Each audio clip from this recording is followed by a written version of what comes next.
it's very important to say that the word populism is a word that gathers together lots of disparate phenomena.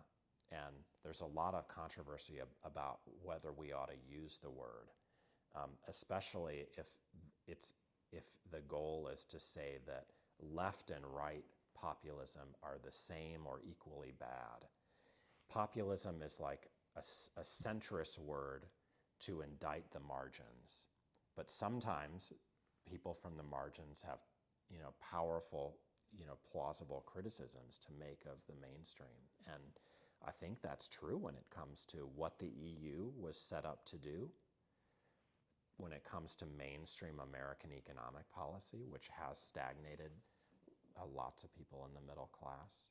So I think we shouldn't use the word populism if our goal is to keep from blaming elites who need some blame for the kinds of policies they've been making.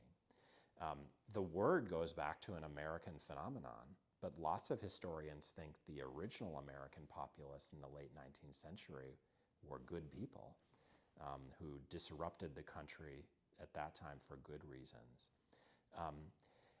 I think it's hard then to, maybe figure out what populism is, what everyone shares. Some think that what populism is an appeal to the people directly to blame perceived marginal or outside actors and claim to speak for the people even when the legislature or the courts disagree with one's policy.